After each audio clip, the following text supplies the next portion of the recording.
जादुई hair cream. एक समय की बात है कि कादिरपुर गांव में सानवी नाम की एक लड़की अपनी माँ और पिता के साथ रहती थी। सानवी दिखने में तो बहुत ही सुंदर और नेक दिल थी। सानवी अपनी माँ पिता की इकलौती बेटी थी। उसकी कोई बहन और भाई नहीं था। सानवी की माँ और पिताजी सानवी की खाला के बेटे के बर्थडे पर जा रहे थे।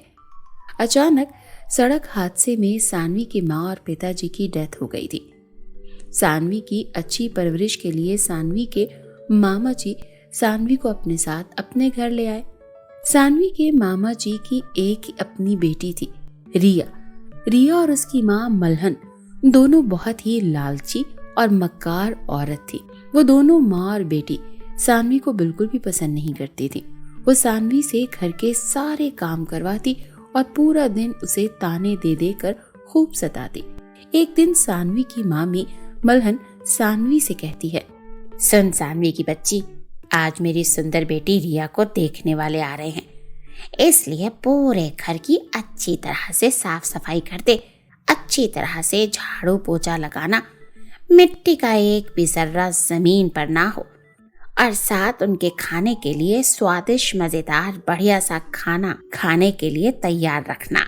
सानवी अपनी मामी की बातों में हाँ मिलाकर वहां से चली जाती है। वो पहले घर की सारी सफाई करती है और फिर किचन में जाकर बढ़िया बढ़िया मजेदार डिश बनाती है।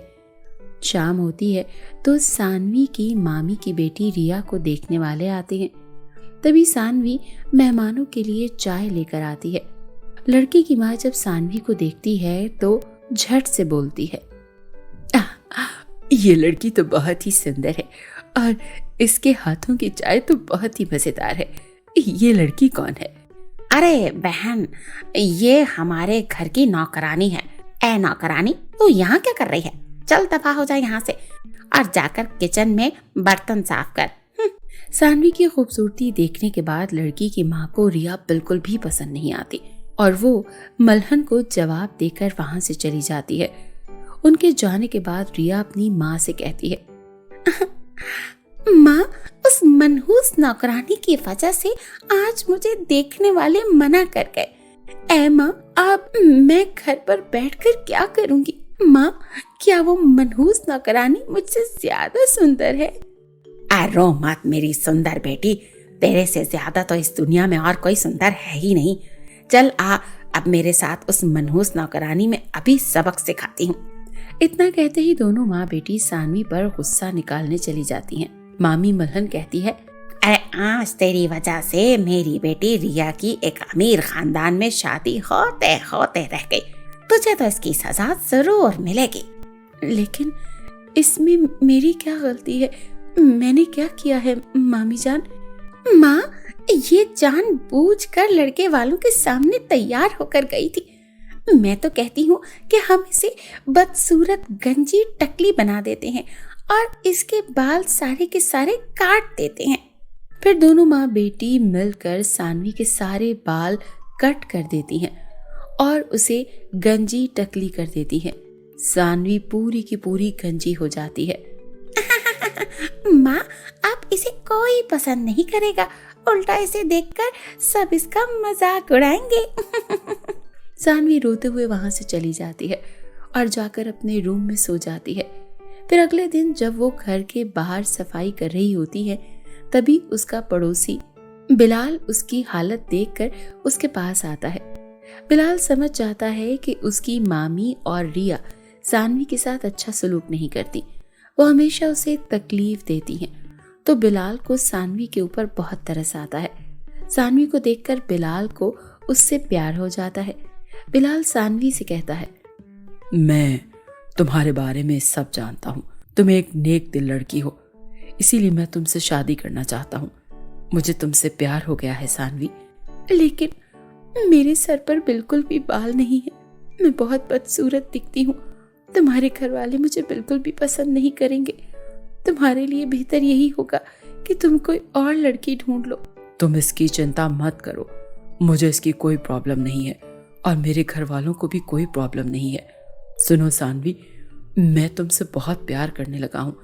मेरी बात सुनो सानवी, अगर तुम्हें ऐसे रहना अच्छा नहीं लगता तो साथ वाले गांव हसन वली में मेरी चाची रहती है। वो बहुत बड़ी जादूगरनी है। मैं कल तुम्हें उनके पास ले चलूंगा। मुझे पूरा यकीन है कि मेरी जादूगरनी चाची फिर से तुम्हें बहुत ज्यादा सुंदर बालों वाली लड़की बना देंगी। बिलाल, तुम बहुत अच्छे हो बिलाल। तुम्हारा दिल भी तुम्हारी तरह बहुत ही बढ़िया है। तुम्हें मेरी कितनी फिक्र है। मैं कल तुम्हारे साथ जरूर चलूंगी। खुदा तुम्हें हमेशा खुश रखे। फिर अगले ही दिन बिलाल सानवी को अपनी जादूगरनी चाची के पास ले जाता है। सुनो चाची, मैं पहली बार तुम्हारे पास मदद के लिए आया हूँ। ये मेरी सुंदर दिखने वाली दोस्त के खूबसूरत बाल फिर से वापस ला दो। कोई ऐसा जादू करो मेरी सुंदर दोस्त के फटाफट 1-2 दिन में सुंदर बाल आ जाए। बिलाल की चाची सानवी को एक जादुई हेयर क्रीम देती है और साथ ही एक जादुई छड़ी भी देती है। ये एक जादुई क्रीम है जिसे लगाने के बाद तुम्हारे सर पर बहुत ही सुंदर बाल आ जाएंगे, और ये जादुई छड़ी भी तुम अपने साथ ले जाओ। यह हमेशा बुरे, लालची और मक्कार लोगों से तुम्हारी रक्षा करेगी। धन्यवाद चाची जी। फिर सानवी उस जादुई क्रीम और जादुई छड़ी को अपने साथ घर ले आती है। सानवी जैसे ही जादुई हेयर क्रीम को अपने सर पर लगाती है, एकदम से उसके सर पर बहुत ही सुंदर और घने बाल आ जाते हैं। वो पहले से भी ज्यादा सुंदर दिखने लगती है। वो अपनी सुंदरता से पूरे गांव में मशहूर हो जाती है और हर तरफ उसकी खूबसूरती के पहले से भी ज्यादा चर्चे होने लगते हैं। अरे माँ, ये सानवी की बच्ची तो फिर से खूबसूरत हो गई और पूरे गांव में उसी की खूबसूरती के चर्चे हो रहे हैं। अब तो मुझे कोई पूछता भी नहीं है। अब मैं क्या करूंगी माँ? पता नहीं ये नौकरानी कहाँ से आ गई है इस दुनिया में। अरे तुम ठीक ही कहती हो बेटी। तुम चिंता मत करो। इस मनहूस नौकरानी को हमेशा के लिए ठिकाने लगाने के लिए मेरे पास एक बहुत ही बढ़िया आइडिया है। फिर अगले दिन दोनों माँ बेटी किसी बहाने से सानवी को जंगल ले जाती हैं और उसे एक गुफा में कैद कर देती हैं। सानवी की मामी मलहन कहती है, अपनी खूबसूरती पर बहुत इतराती थी ना, अब इस गुफा में हमेशा कैद रहने के लिए तैयार हो जाओ, नौकरानी कहेंगी। सानवी जोर जोर से मदद के लिए चिल्लाती है और तभी वहां जादुई छड़ी पहुंच जाती है और जादुई छड़ी कहती है, तुम्हें घबराने की जरूरत नहीं है खूबसूरत सानवी। मैं तुम्हारी मदद के लिए आ गई हूँ। अब मैं इन दोनों को सबक सिखाऊंगी। जादुई छड़ी दोनों माँ बेटी को जोर जोर से बिजली का झटका देने लगती है। वो दोनों चिल्लाने लगती हैं और कहती हैं, अरे अरे कोई तो बचाओ, ये छड़ी तो हमें झटका दे देकर मार डालेगी। हमें बचा लो सानवी, प्लीज प्लीज हमें बचा लो। आइंदा हम तुम्हें कभी तंग नहीं करेंगे। मोटू पतलू की कसम, प्लीज हमें माफ कर दो। सानवी को उन दोनों माँ बेटी पर तरस आ जाता है। फिर वो उन्हें माफ कर देती है। इस तरह सानवी की मामी मलहन और रिया इनको सबक मिल जाता है। फिर वो दोनों हमेशा के लिए सुधर जाती हैं और फिर कुछ दिनों बाद सानवी और बिलाल की शादी हो जाती है और वो दोनों मिलकर खुशी खुशी रहने लगते हैं। तो फिर देखा आपने दोस्तों, जादुई हेयर क्रीम और जादुई छड़ी की कहानी। इस कहानी से हमें ये सबक मिलता है कि अच्छे लोगों के साथ हमेशा अच्छा ही होता है और बुरे लोगों को उनकी गलती की सजा जरूर मिलती है।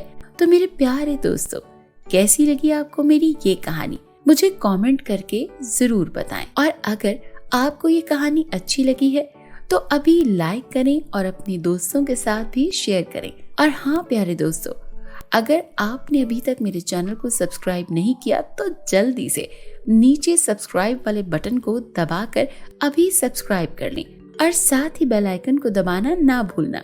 तो मिलते हैं आपसे फिर किसी न्यू कहानी के साथ। तब तक अपना ध्यान रखिए। बाय बाय दोस्तों।